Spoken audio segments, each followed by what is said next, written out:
Early environmental satellites relied heavily on optical lenses. To capture a usable photograph of the Earth's surface, these systems required direct sunlight and a lack of cloud cover.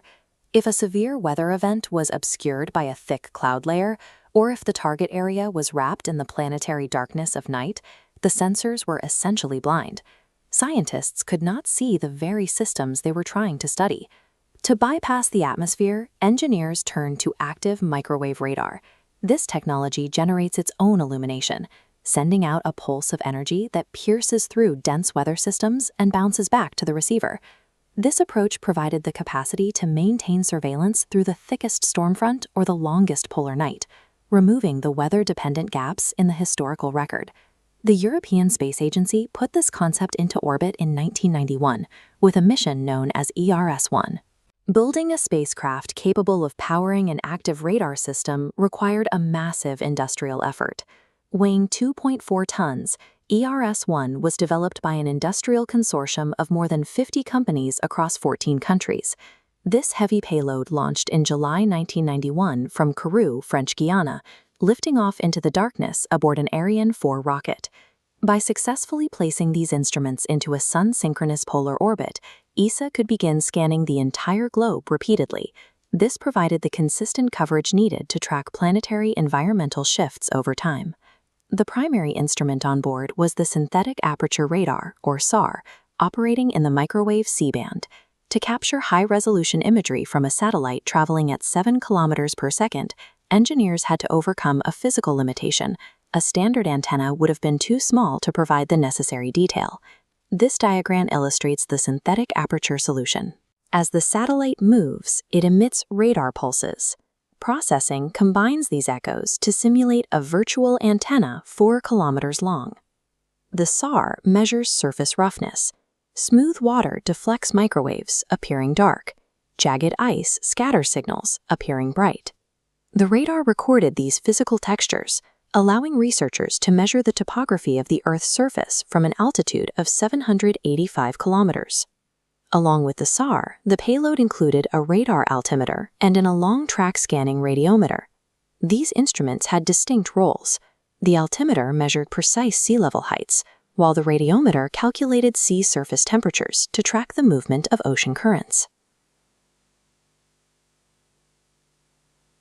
During the early operations phase in late July 1991, the focus shifted from engineering to verification. Inside the mission control room, scientists waited to see if the complex signal processing required by the SAR would actually produce coherent imagery of the terrain below. The flawless reception of the first radar images confirmed that orbital active microwave systems were viable.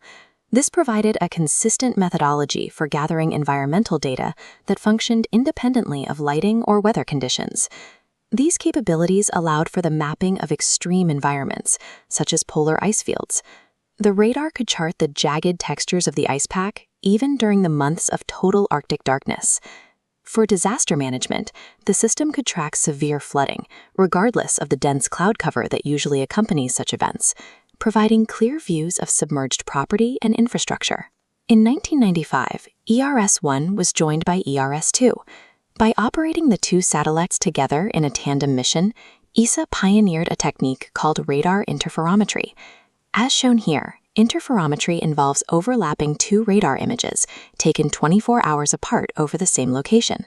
Comparing the phase of the radar wave returns highlights microscopic shifts in the ground's elevation. This turned environmental observation into a three-dimensional tool. It allowed researchers to detect millimeter-scale movements in glaciers and fault lines before they resulted in catastrophic failures. ERS-1 remained operational for 9 years, triple its designed lifetime, completing 45,000 orbits and transmitting 1.5 million radar scenes. This long-term endurance established the scientific and operational framework for the modern European Copernicus program and the Sentinel missions currently in orbit.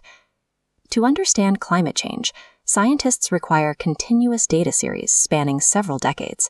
This long-term record is necessary to distinguish temporary weather patterns from permanent climate trends. ERS-1 initiated a 30-year data series of sea level rise and ice cover. This uninterrupted record provides the multi-decade context researchers need to verify the rate and scale of planetary change. Thanks for watching Cosmora HQ. Please like, comment, and subscribe, and share with your intellectual friends.